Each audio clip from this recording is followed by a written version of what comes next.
कर्म है इंसान जिसको बांध कर रखता है, और जो जानवर स्वतंत्र है वो नहीं बीमार होता है। बांध कर रखता है और समय पर पानी भी नहीं देता है, समय पर चारा नहीं देता है। धूप में बंधा है जानवर, छाया में नहीं करता है। कम से कम स्वतंत्र होता जानवर छाया में खड़ा हो जाता, अपने आप जाकर कहीं गड्ढे में पानी पी लेता, अपने आप जाकर कहीं घास खा लेता। जानवर कितना अभेद है, अपना पराया भी नहीं जानता है। किसी का भी खेत हो, भूख लगती है जाकर खा लेता है, फिर निकल कर बाहर आ जाता है। उसको ये मालूम नहीं है मेरे मालिक का खेत है कि उसके दुश्मन का खेत है। जानवर ऐसा होता है।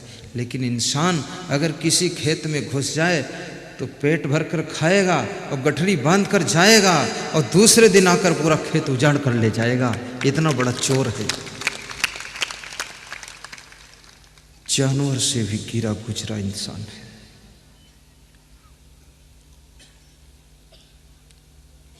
कबीर साहब कहते हैं, मनुष्य को जानवर कहना भी जानवर का अपमान करना है।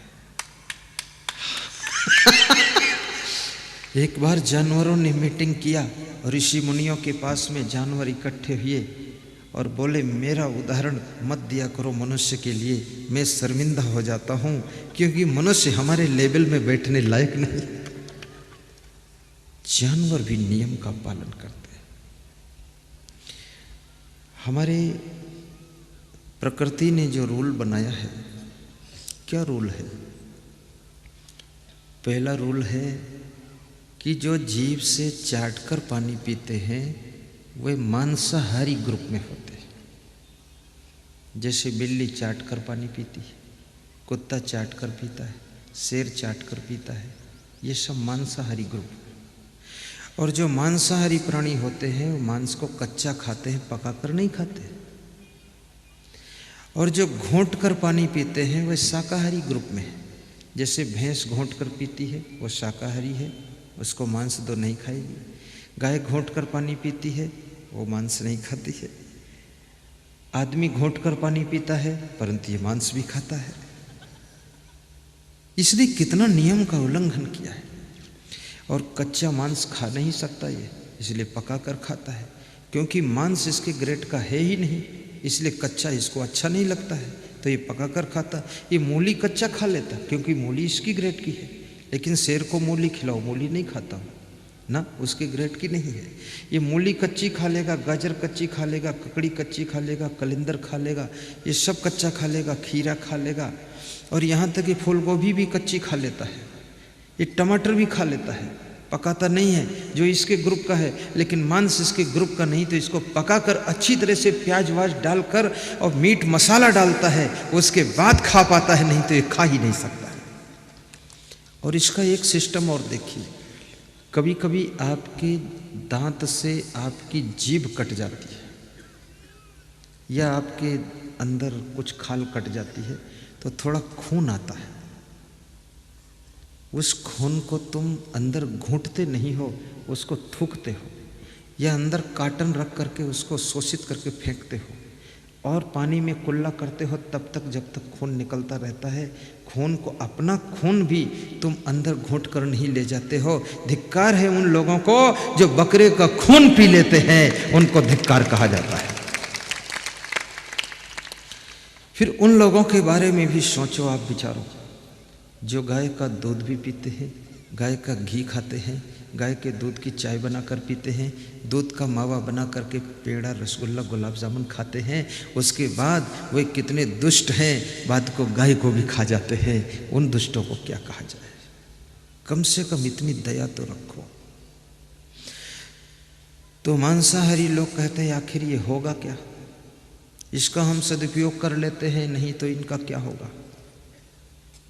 ये बकरा है, मुर्गा है, अंडा है, मछली है, कछुआ है, मेढक है, अगर इनको हम नहीं खाएंगे तो इनका क्या होगा? ये किस काम आएंगे? बड़ा सदुपयोग करते रहते हुए बहुत अच्छे लोग हैं, पर उनको ये पता नहीं है इनकी टेंशन तुम क्यों करते हो। अगर ये सब जानवर मिल करके तुमको खाना चाहें और पूछें कि ये आदमी क्या होंगे, किस काम आएंगे, इनको हम खा लेते हैं, तो क्या खाने के लिए तुम दोगे अपने को कि लो खा लो हमको?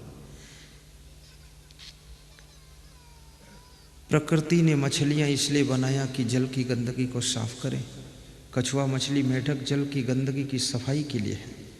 वायुमंडल की गंदगी को सफाई करने के लिए चिड़ियाँ हैं। पृथ्वी की गंदगी को सफाई करने के लिए कुत्ते और बिल्ली और सूअर है। ये सूअर पृथ्वी की गंदगी को साफ करते हैं।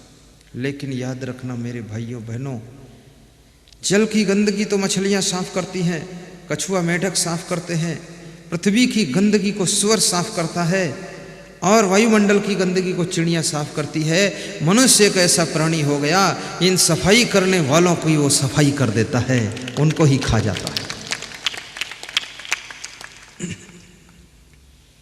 कभी ऐसा मत करना।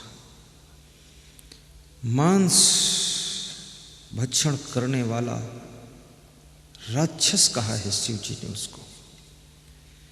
खाएं कबाब शराब सरोजा, निस्दिन पर नारिन का खोजा, जिनके यश आचरण भवानी ते जानो निश्चर संप्राणी। शिव जी बालकांड में कहते हैं, हे पार्वती, जो मांस खाता है, अंडा खाता, शराब पीता है, वो राक्षस है। श्री कृष्ण गीता में कहते हैं, दंभो दर्पोभिमानश्च क्रोधा पारुष्यमेव च अज्ञानम च अभिजातस्य पार्थ संपदम आश्रय।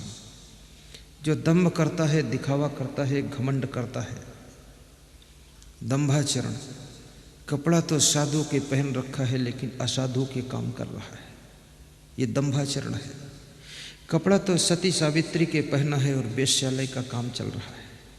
कपड़ा तो ऐसे पहना है कि बिल्कुल देशभक्त है ये, और देश को ही लूट रहा है। ये दंभाचरण है, जिसमें दंभ है, दिखावा है, छल है, कपट है। कृष्ण कहते हैं कि वो राक्षस है। दंभ ना करो, जो हो वही दिखाओ लोगों को। दर्पोभिमानश्च, दर्प माने घमंड, जिसको घमंड है। अभिमानश्च, जिसको अभिमान है, अहंकार है, वो राक्षस है। धनवान होना गुनाह नहीं है। सोने की लंका यदि रावण के पास में है तो सोने की द्वारिका कृष्ण भगवान के पास भी है। सोने का भवन बनाना बुरा नहीं है, महल बनाना बुरा नहीं है, लेकिन याद रखना, सोने की लंका बना करके राक्षस रावण बन करके मत रहना। अगर सोने का भवन बनाना तो उसे सोने की द्वारिका बनाना, उसमें कृष्ण भगवान बन करके संदीपन गुरु की भक्ति करना। इसलिए मैं भक्तों को बोलता रहता हूँ कि बहुत अच्छी गाड़ी लाओ, लेकिन गाड़ी में गुरुदेव का प्रवचन बजना चाहिए, उसमें सैया बलमू हुड़दंग नहीं होना चाहिए। मध्य प्रदेश के मुख्यमंत्री शिवराज सिंह चौहान से मेरी भेंट हुई तो मैंने उनसे पूछा, हमने कहा आप जब भाषण देते हो तो इतनी चौपाई बोलते हो, कबीर के दोहे बोलते हो, ये कहाँ से याद है? क्योंकि राजनीति तो बहुत बड़ा जंजाल है, झंझट है, इसमें पढ़ने का टाइम कहाँ है? बोले सही कहते हो गुरुदेव, लेकिन जब गाड़ी में बैठता हूँ तो कबीर साहब के दोहों की कैसेट लगा देता हूँ और उसको सुनता रहता हूँ। सुनते सुनते सब दोहे याद किया हूँ, और रामायण की भी कैसेट लगाता हूँ, सुनते सुनते चौपाई याद किया हूँ। तो मेरे राजनीति के भाषण में वो चौपाई दोहा बहुत काम आ जाते हैं और हमारा मन भी उससे ठीक रहता है। क्योंकि मुख्यमंत्री का पद बहुत बड़ा पद है, इसमें धन भी बहुत है, अधिकार भी बहुत है, तो दिमाग बिगड़ने की संभावना है। इसलिए थोड़ा रामायण और कबीर साहब के दोहे सुनता रहता हूँ तो मेरा भी सुधार हो रहा है। और जब लेक्चर देता हूँ, भाषण देता हूँ, उनके दोहा बोलता हूँ तो जनता का भी थोड़ा बहुत सुधार होता है। इसलिए आदमी को गाड़ी में भी प्रवचन सुनना चाहिए। गाड़ी के लिए हमारे यहाँ बुक स्टॉल पर पेन ड्राइव तैयार किया गया है, जिसमें 108 घंटे का प्रवचन है। उसमें भजन भी अच्छे अच्छे भरे हुए हैं। एक बार खरीद लो, 2-4 घंटे रोज सुनो, तब भी महीने बाद नंबर आएगा। एक ही पेन ड्राइव में सब कमाल हो जाएगा। मोबाइल मेमोरी चिप्स प्रवचन की ले लो, जिसमें 36 घंटे का प्रवचन भरा हुआ है, भजन भरे हुए हैं। मोबाइल में डाल लो, जब टाइम मिले बटन दबा दिया, थोड़ा काम भी कर रहे हो, सुन भी रहे हो। हर समय मन को ज्ञान में रखो, क्योंकि मन बिगड़ने में देर नहीं लगती। इस मन के अंदर कब क्रोध की आग जल उठे, कब राग द्वेष की ज्वाला जल उठे, कभी इस मन के अंदर लोभ लालच खड़ा हो जाए, कभी इस मन के अंदर चालाकी चतुराई छल कपट आ जाए, कभी इस मन के अंदर अभिमान खड़ा हो जाए, कुछ ठिकाना नहीं है। इस पागल मन को हर समय संभालना पड़ता है, और जिसका मन संभल जाता है वो इंसान दुनिया में भगवान से कम नहीं होता। थोड़ा ताली दमदार बजाया करो। कुछ लोग तो ऐसे बैठे हैं जैसे लगता है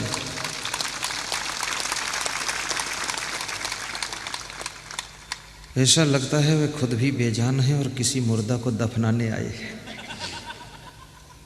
थोड़ा हंसना भी चाहिए और ताली भी जम के बजाना चाहिए। और आज इतनी गैदरिंग है, हमारे संत चिरंजी जी कह रहे थे कि छत्तीसगढ़ का टॉप का प्रोग्राम है। धन्य हो भुवनेश्वर।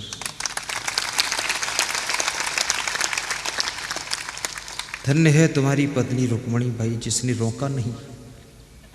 और कृष्ण की रुक्मणी तो रोक देती थी, मत दो दान। पर इनकी रुक्मणी आज के युग की है, रोकेगी नहीं, वो कहती और दे दो दान। दोनों पति पत्नी ने संकल्प ले लिया। उनकी बेटी भूमिका और बेटा, क्या नाम, बेटा दानेश साहू, उसने भी कहा पापा जो संत टीवी में दिखाई देते इनको एक बार बुलाना ही है, और बुलाकर इनको घर ही में रखना है। मेरे रहने के लिए जल्दी जल्दी ऊपर घर बनाया है।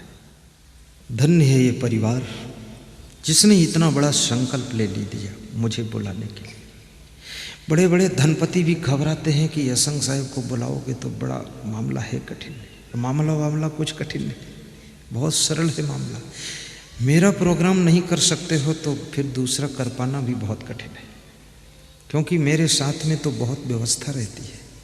ये पंडाल भी मेरे साथ आता है, ये माइक मेरे साथ आता है, ये टेबल मेरे साथ, फूल मेरे साथ, ये गादी मेरे साथ, ये गोल गिरदे मेरे साथ, संत लोग मेरे साथ, भोजन बनाने के बर्तन मेरे साथ, सारी गाड़ियाँ मेरे साथ, गाड़ियों को चलाने वाले मेरे साथ, और भोजन पकाने वाले मेरे साथ, खाने वाले मेरे साथ, बर्तन मांजने वाले भी मेरे साथ। कोई लफड़ा ही नहीं है।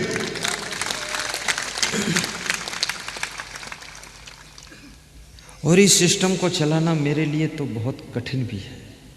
ये सिस्टम तो हमारे बहुत संत लोग इसके लिए त्याग बलिदान करते हैं, काफ़ी मेहनत करते हैं, तब ये सिस्टम चलता है। इसमें बहुत ठेकेदार पर ठेकेदार लगे हुए हैं। और इतना सुंदर पंडाल देखो ना, झूमर लटक रहे हैं, झूम झूम कर मधुप, आनंद आ रही है। इतने स्टाइल के कैमरे लगे हुए हैं, सब पिक्चर जैसे बनती है सो वैसा बन रहा है। तुम जो हंसते हो तुमको पता नहीं तुम भी इसमें कैच हो रहे हो। और जब ये 15 दिन के बाद प्रवचन आएगा तो तुमको खुद आएगी हंसी कि मैं इतना हंसा हूँ क्या। तुम नहीं हंसे क्या, कोई और हंसा है, तुम देखो ना। इसमें सब कैच हो रहा है, कैमरे चल रहे हैं, देखो बराबर वो लगा रहा है उधर बच्चा हमारा। माइक की आवाज़ भी देखो कितनी अच्छी है, मधुर की नहीं है, बिल्कुल स्वीट वाणी। जिनके मन में इच्छा हो गुरुदेव का प्रोग्राम कराऊं, बिना डर के बिना घबराहट के आप प्रोग्राम की मांग कर लेना, बिल्कुल संकोच मत करना, और कभी न कभी तुम्हारा नंबर आ जाएगा। हमारे भुवनेश्वर भैया से सलाह ले लेना कि तुम बेटा कैसे कर पाए। ये गांव सौभाग्यशाली है राता पायली कि भुवनेश्वर के माध्यम से सबको संतों की सेवा का मौका मिल गया, और इतने बड़े सत्संगी भाइयों बहनों के लिए भोजन भंडारा पकाने खिलाने का मौका मिल गया। अन्यथा इतनी पवित्र आत्माएं आप बुला कर देखो तो इकट्ठा होना कठिन है जो यहाँ पर आई हुई। आज इस गांव की धरती धन्य हो गई, गलियां धन्य हो गई, गांव के लोग धन्य हो गए, गांव का अन्न धन्य हो गया, और उनके हाथ धन्य हो गए जो मेहनत सेवा में लगे भोजन पका रहे हैं, और उनके पैर धन्य हो गए जो दौड़ दौड़ कर सेवा कर रहे हैं। गांव के लोग शारीरिक रूप से खूब सहयोग कर रहे हैं, सबको उत्साह है, सबको खुशी है। और मैं तो सोचता हूँ ये गाँव ऐसा अगर हर गाँव हो, जो मेन आयोजक हो बैठा मुस्कुरा कर प्रवचन सुन रहा है और गांव वाले पूरे प्रोग्राम को संभाल रहे हैं, ये कोई साधारण बात नहीं। उनके परिवार के लोग भी महान हैं, भाई बंधु वो भी सब सेवा में जुटे हुए हैं। मैं जानना चाहूँगा बाहर गांव से कितने श्रोता आए हुए हैं, जरा हाथ ऊंचा करो। वाह, नीचे कर लो। इतने हाथ उठते हैं, हाथों को देख करके मेरा हृदय खुश हो जाता है। बहुत अच्छा। मंगलमय घड़ी आई है, कोई जाने न जाने। मंगलमय घड़ी आई है, कोई जाने न जाने। जाने न जाने, माने न माने। जाने न जाने, माने न माने। मंगलमय घड़ी आई है, कोई जाने न जाने। मंगलमय घड़ी आई है, कोई जाने न जाने। जब से दरस भये सतगुरु के, जब से तरस भये सतगुरु के। मानव परम निधि पाई है, कोई जाने न जाने। मानव परम निधि पाई है, कोई जाने न जाने। मंगलमय घड़ी आई है, कोई जाने न जाने। मंगलमय घड़ी आई है, कोई जाने न जाने। एक ही मनन एक ही चिंतन, एक ही मनन एक ही चिंतन। एक ही छवि मन भाई है, कोई जाने न जाने। एक ही छवि मन भाई है, कोई जाने न जाने। मंगलमय घड़ी आई है, कोई जाने न जाने। मंगलमय घड़ी आई है, कोई जाने न जाने। बोलिए सद्गुरु भगवान की जय। हद चले सो मानवा, दंभो दर्पोभिमानस्य क्रोधा पारुष्यमेव च। श्री कृष्ण कहते हैं कि अर्जुन, जिसको बहुत क्रोध आता है, जो क्रोध में आकर के अपने पूरे घर को बिगाड़ देता है, कारोबार को बिगाड़ देता है, व्यवस्था को बिगाड़ देता है, क्रोध में आकर के परिवार के संगठन को भी खंड खंड कर देता है, जिसकी गुस्सा सदस्यों को बिगाड़ती है, जिसकी गुस्सा पूरे सिस्टम को बिगाड़ने में लग जाती है, कृष्ण कहते हैं कि वो राक्षस है। राक्षस है, वो दानव है, मूर्ख है, बुद्धि नहीं है उसके पास, विवेक नहीं है। क्योंकि घर में आग लगाओगे तो तुम भी घर ही में रहते हो, तुम भी जलकर राख हो जाओगे। इसलिए घर को बचाने की कोशिश करो। क्रोध भी लोगों का बड़ा विचित्र विचित्र तरह का होता है। कितने लोग, गुस्सा तो उनको आएगी लेकिन काम नहीं बिगाड़ेंगे, गम खा के रहेंगे। कितने लोगों को गुस्सा आती है लेकिन गुस्सा दिखाते नहीं, अंदर अंदर ही पी जाते हैं, समझदार हैं। और कितने लोगों को गुस्सा बहुत कम आती ही है, और आती है तो तुरंत चली भी जाती है। वो ज़्यादा उसको मेहमान नहीं बनाते हैं, रोकते नहीं हैं, विदा कर देते हैं कि तुम जाओ। और कितने लोग तो गुस्सा को परमानेंट मेहमान बना कर रखते हैं। एक बार गुस्सा आ जाए, पूरी जिंदगी भर बदला लेने के लिए तैयार रहते हैं, और दांत पीसते हैं और मन में सोचते हैं कभी दांव मिलेगा तो गर्दन दबा दूंगा। ऐसे लोग जीवन में कभी ना तो सुखी होते हैं न सफल होते हैं, उनको बहुत संकट का सामना करना पड़ता है। कितनी माताओं बहनों को गुस्सा आ जाती है लेकिन फिर भी भोजन बनाती रहती है। गुस्सा है, कुछ मुंह से बोलती रहती हैं और भोजन बनाती रहती हैं, और बनाने के बाद रोज की भांति अपने पति से जाकर कहती हैं चलो भोजन तैयार है खा लो, और जब खाने बैठता है तो भी उसको 2-4 बातें सुनाती हैं और खिलाती भी हैं। गरम गरम रोटी खिलाती हैं और गरम गरम बात भी सुनाती हैं। पति मुस्कराता है कि गुस्सा भी है, भोजन भी बनाती है और परोसती भी है और खिलाती भी है, अपना कर्म नहीं छोड़ रही है तो महान जरूर, लेकिन थोड़ा सा अगर गुस्सा को कंट्रोल कर ले तो वो नारी नहीं है, उस नारी के अंदर नारायणी का दर्शन हो जाता है। इसलिए मैं महिलाओं से कहूंगा कि अपने घर में शांति बनाकर रहना, गम खा लेना। गम खाने के लिए ही तुम्हारा जन्म हुआ है। तुम गम खा सकती हो, तुम्हारे अंदर ये क्षमता है, तुम्हारे भीतर इतनी बड़ी सामर्थ्य है, सबको निभाने के लिए तुम्हारा हृदय विशाल बना हुआ है। इसलिए तुमको माँ कहा जाता है।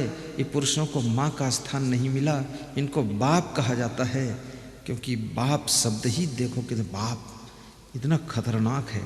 बाप बाघ से बना, बाघ हो बाप। और माँ कहने वाले का मन भी ममता से भर जाता, करुणा से भर जाता है। अभी मैं मंदसौर में था तो गीता धाम में मुझे पधरौनी के लिए लोग ले गए, तो वहाँ कुछ औरतें जो थी वो बहुत देर लगा रही थी। माताओं बहनों का मन ऐसा होता है, भजन गाने लग जाए तो जुटी रहती है, फिर वो सोचती नहीं गुरु जी को जाना है, हंसती है, जुटी है, हम कैसे उठ के चले। तो मैंने कहा माता जी मुझे जल्दी है। तो एक औरत बोली, उसने कहा अरे मेरी माँ बंद करो ये गाना, भजन गुरु जी को जल्दी है। तो माताओं ने कहा चाहे जितना जल्दी है, 5 साल से सोच रही थी तब आए हैं, एक भजन और सुनाऊंगी तब जाने देंगे। मेरी माँ, मेरी माता, ये माँ शब्द कोई साधारण शब्द नहीं है, और ये नारियों को माँ शब्द की संज्ञा दी गई है। और माँ बनना हर स्त्री के सौभाग्य में भी नहीं होता है। सभी स्त्रियां माँ का दर्जा नहीं पाती हैं, माँ बनने के लिए उत्सुक तो रहती हैं, लेकिन माँ का स्थान सबको नहीं मिलता है। कोई पुत्र का जन्म हो, पुत्री का जन्म हो, तब तुमको माँ कहा जाएगा। माँ महान है, लेकिन तुम्हारी संतान तुमको माँ का दर्जा देती है। बहू तुमको सास ससुर बना देती है, शिष्य तुमको गुरु बना देता है, और भक्त भगवान को तैयार करता है। इसलिए याद रखना, पुत्र माता पिता का स्थान खड़ा कर देता है। अगर पुत्र पैदा न हो तो कौन माँ कहेगा, कौन पिताजी कहेगा। कोई शिष्य न हो तो कौन गुरु जी कहेगा, और कोई भक्त न हो तो भगवान को कौन मानेगा। इसलिए भक्त का भी स्थान बड़ा होता है।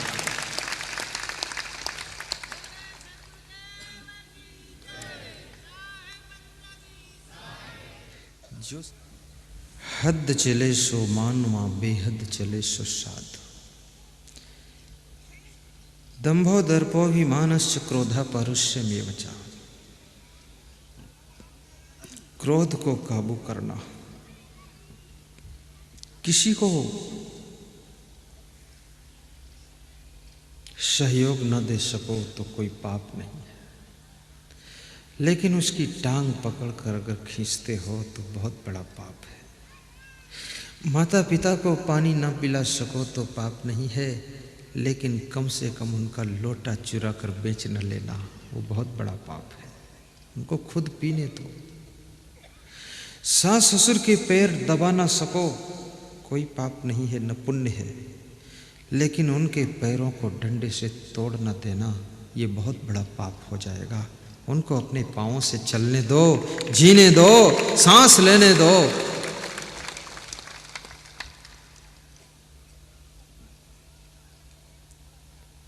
गुरु की ज़्यादा सेवा न कर पाना कोई बात नहीं, लेकिन कम से कम गुरु को परेशान न करना। यदि तुमने गुरु को परेशान किया है, असमंजस में डाला है, तो समझ लेना इसका फल एक दिन भोगना पड़ेगा। कितने शिष्य लोग तो शत्रु का काम करते हैं, कितने गुरु लोग असमंजस में डूबे हुए हैं।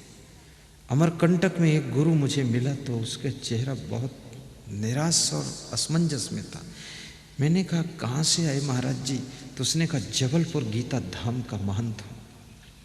तो हमने कहा इतना बड़ा गीता धाम, इतना बड़ा जबलपुर, इतने बड़े महंत और मुखमंडल पर खुशी नहीं, बात क्या है? बोले शिष्यों ने खुशियों को लूट लिया। तो हमने कहा शिष्य कौन? उंगली उठाई, ये खड़ा नालायक है। तो हमने कहा हुआ क्या? अरे बोले सब बात को समझते नहीं, उल्टा पलटा काम।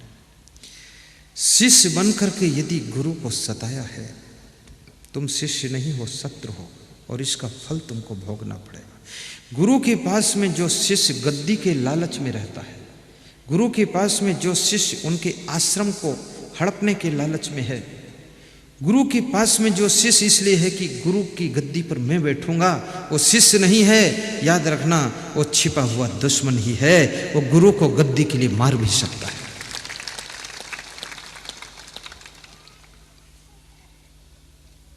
गुरु से हमको क्या चाहिए? ज्ञान दो, वैराग्य दो, भक्ति दो, चरित्र दो। धन की जरूरत नहीं है। धन तो बहुत लोग कमा लेते हैं, लेकिन धर्म की राह पर चलना सिखा दो। मेरे गुरु ने मुझको धन नहीं दिया, लेकिन हमको धन्य कर दिया। धन देते तो शायद हम धन्य ना होते, बिना धन के धन्य कर दिया। और हमको वो दे दिया जो धन से भी नहीं मिल सकता है, हमको वो दिया जो गद्दी में नहीं मिल सकता है, वो दिया जो किसी पद प्रतिष्ठा में नहीं मिल सकता है। हमको वैराग्य दिया, भक्ति दिया, त्याग दिया, ब्रह्मचर्य दिया, सद्गुण दिया, सदाचरण दिया। हमारे गुरु ने हमारी जिंदगी को धन्य कर दिया। गुरु हर शिष्य को देता है, शिष्य संभाल पाए, बस इतनी ही बात है। सूरज सबको रोशनी दे रहा है। कोई दरवाजा बंद करके कमरे के अंदर आंखें बंद करके बैठा रहे तो सूरज क्या करे? गुरु की कृपा तो बरस रही है। जरा कमरे के अंदर से निकलकर बाहर तो आओ, देखो उनकी कितनी कृपा है। अहंकार के कमरे में बैठा हुआ व्यक्ति गुरु की कृपा को पा नहीं सकता है। गुरु की कृपा निराली है। राम को विश्वामित्र ने क्या दिया था और क्या नहीं दिया था। कृष्ण को संदीपन गुरु ने क्या देने को बाकी रखा था। मीराबाई की गुरु रैदास ने क्या नहीं दिया था मीरा को। हीरोइन मरती है, उसी दिन उसका नाम खत्म हो जाता है, और मीराबाई कम मरी थी, आज भी उसका नाम अमर हो गया है। ये सब गुरु की कृपा है। इसलिए मैं बेटियों से कहता हूं मीराबाई बनो, बेटों से भी मैं कहता हूं ध्रुव प्रहलाद बनो, राम कृष्ण बनो। बनना है तो देशभक्त सुभाष चंद्र बोस, चंद्रशेखर आजाद बनो, और बनना है तो संत कबीर की राह पर चल करके महात्मा बन जाओ। लेकिन ये हीरो बन करके अपनी जिंदगी को जीरो पर क्यों पहुंचाते हो? कोई मतलब नहीं है। बहुत से हीरो हमारा प्रवचन सुनते हैं, तो मैंने कहा तुम प्रवचन सुनते हो? दिल्ली के हीरो, छटे हुए टॉप हीरो प्रवचन में बैठते हैं, तो बोले प्रवचन से शांति मिलती है। तो हमने कहा ये पिक्चर क्यों बनाते? बोले इससे पैसा मिलता है। तो मैंने कहा दुनिया तुम्हारी पिक्चर देखती, तुम मेरा प्रवचन सुनते हो। बोले ये दुनिया बेवकूफ़ है, मैं समझदार आदमी हूँ, इसलिए प्रवचन सुन। इसलिए पिक्चर में मत बोलो, कुछ नहीं है, झूठा है, झूठा, झूठी कमर हिलाते हैं, झूठे गीत गाते हैं, कोई तत्व नहीं है। सत्संग की मस्ती में डूब जाओ, भक्ति की मस्ती में डूब जाओ। गुरु भक्ति तो करो ही, गुरु मंत्र ले लो। आज हमारे श्री भुवनेश्वर भैया, रुक्मणी बाई, भूमिका और दानेश कुमार, 4 लोगों ने गुरु मंत्र लिया है। उनको नामदान दे दिया, शिष्य बना लिया, मेरे को उन्होंने गुरु बना दिया। मैं तो उनको शिष्य ही बनाया, लेकिन उन्होंने मेरे को गुरु बना दिया। देखो कितना, शिष्य तो छोटा होता, गुरु बड़ा होता, उन्होंने मुझको बड़ा बना दिया, मैं तो उनको छोटे बनाया। कितने भक्त आते कहते आपको गुरु बनाऊंगा, बिल्कुल सच बात है, वो मेरे को गुरु बना देते, मैं उनको शिष्य बना देता।